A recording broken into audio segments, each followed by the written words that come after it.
Hello, community, and welcome back to another Keeping It Real with Dr. Anita podcast. I am your host, Dr. Anita Polite Wilson, C-Suite Trusted Advisor, Elite Team Strategist, and Board Director, preparing businesses to navigate culture, complexity, and change. Again, this is the month of December, the month of gift giving and good spirits. And this month on Real Conversations from the C-Suite, we're focusing on the gift of diverse partnerships with my two amazing guests, Dr. Mayra Austin, founder and CEO of Management Cues, and Dr. Sarai Koo of Project Spices. Dr. Koo, I want to start with you in this particular discussion. I would love to know what the acronym SPICES stands for. Now, my community already knows that I love creating acronyms. I also honor other people's acronyms. So please share yours because I'm dying to know. Yes. So SPICES is just that, the secret ingredients that makes people whole. But it stands for spiritual, physical, interpersonal, cognitive, emotional, and social.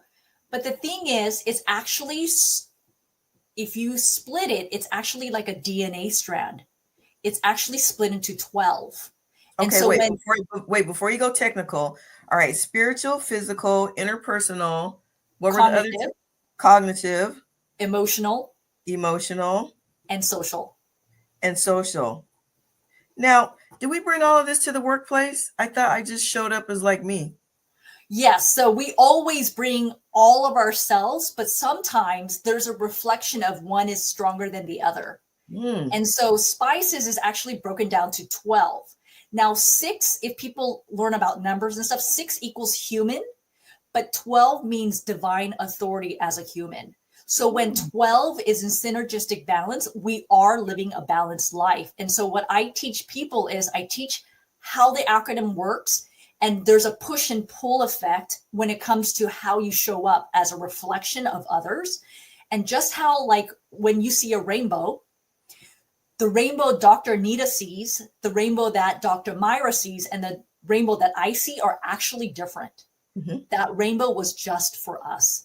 And just like when we eat food, all of the spices that you like and what I like is different. However, spices is so general that it actually impacts and increases the flavor of what you like in your food. And that's how spices works. We provide a foundational understanding of spices, and then it's going to change and impact you in a different way because that's the area that you need in order to grow and become more balanced. You know, the whole acronym of SPICES and the way you just explained it kind of reminds me of the acronym for safety that I'm familiar with when I went through one of my certifications. The S is security, A is autonomy, F is fairness, E is esteem, T is trust, and the Y is you, or the degree to which each one of us as individuals needs one of these more than the other. So I'm very high on security. I say this all the time. Why I'm out here as a consultant, I have no idea, because there's absolutely no security in being a consultant. I think we both know that, but that's where I land. So when we talk about spices, spirit, physical, interpersonal, cognitive, emotional, and social, and how you said that what kind of shows up for us is what we're going to taste more than you might taste or what Dr. Mayra might taste. It goes back to those areas of psychological safety and how even though we all need all of those to a certain degree, some of us might need one more than the other. Is that kind of a fair comparison? Yes, it is. And it really impacts how it works in neuroscience. Like, I'm pretty sure Dr. Mayra has a lot to say about neuroscience and how it really affects us as a human being. I'm so curious as well too. I know she does, but I want to stay here for just a second. How did you discover this SPICES acronym, and how have you seen it play out in real time? This is fascinating to me. You know, I've been working on this for more than 20 years. And so when you say, everyone has a purpose in life, things that they have to work on, things that they have to fulfill. I've been doing this over 20 years. I put this acronym together as a human developmentalist. I have a bachelor's, master's in human development, PhD in education, studying people and culture. And how it really impacts people is that it literally takes people from I had somebody who took my program. This was a 30-hour program. The gentleman said, you changed 70% of my life. Wow. Right? It's literally beyond changing the mindset, but it's changing every ounce of the human spirit, soul, and body, because we are one. And oftentimes people are disjointed in their physical realm, their physical body, how their mind, will, and emotion plays out, and how we show up in the world in front of other people, and also how it affects our spirit as well. If we are full of life, full of love, right? Then the way we think about life and the way we think about people, we think them in a positive way. We want to be curious. We want to get to know people. We want to be with people. Now, if people are, for example, the spirit of depression, they want to be lonely. They want to be isolated. They don't want to talk to people. They have negative things about people, and how they show up is maybe they don't look happy. Right. And so all of that goes into play. And then with my methodology of Project Spice's transformational model, it has shifted people from negativity to positivity, from disengagement to engagement, to not being productive to becoming more productive.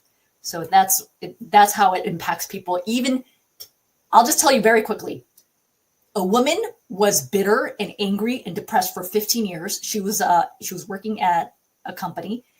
And I said, your life is about to change. Come to my workshop in 1 hour. You're about to change your life. And of course, these people are like, whatever. Yeah. I don't believe you. And so in 1 hour, she left from where the CEO says, can you help me help her so she can smile to customers, because she's customer facing, to a person who all she did was smile. She says, you literally changed my life. She contacted the person where she was bitter and angry for 15 years and said, thank you so much. And she just moved on with her life, and she moved on ahead. So things can happen very quickly. Wow. That is a testament to your methodology. And your methodology reminds me of one that I created as part of my doctoral work. So first of all, I love your complementary educational backgrounds and your skill sets. So like you, mine are in different areas. I have my bachelor's in management. I have my first master's in organizational leadership, and then my second master's and my PhD in human and organization systems. So they really blend nicely to do the work that I do. And the acronym and methodology that I came up with was SHIFT.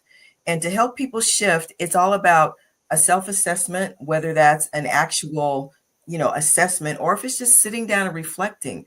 Community reflection is just as much as a self-assessment as an official tool. So first of all, once we self-assess, then we need to hone in on what stands out from that self-assessment. We need to investigate the deeper meanings of it. And then we need to not fix ourselves, but listen to this, fix our self-perception so that we can fix our self-talk. Because as we perceive and as we think, so we do. And then teaming with other people, maybe a coach, maybe a coworker, maybe a colleague, maybe a mentor. So we've got a similar methodology, but the results are the same, helping people move from one state of being to another state of being. And thank you so much for sharing that. Your work is fascinating. We're going to talk more about that. But Dr. Mayra, based on what Dr. Sarai just said, tell us how Management Cues uses neuroscience to prove out the methods and the style in which you do training at Management Cues. Yeah, well, Dr. Koo just lit me up a second ago, thinking of the whole being, because I think it translates to why we went the route that we went. So she's absolutely right? There's a wholeness to us that we have to acknowledge. We're layered. Yes, absolutely we are, but we are a whole being, dynamic, complicated, with needs and wants, and we can go on and on. And so at Management Cues, we capitalized on the experience that managers were having. And of course, experience comes down to how we feel, what we think, self-concept, which you're referring to. So for all my students at West Cliff University, when it comes to organizational behavior, self-concept plays such an important role in how we proceed, how we exhibit leadership or managerial courage. And so what makes us different at Management Cues is that we took the neuroscience piece, we learned with our neuroscience partners at Neuron, and we tested what we were doing to see what managers were actually experiencing. And again, it comes down to what Dr. Koo is saying. It's creating a wholeness in the experience and understanding how we're living.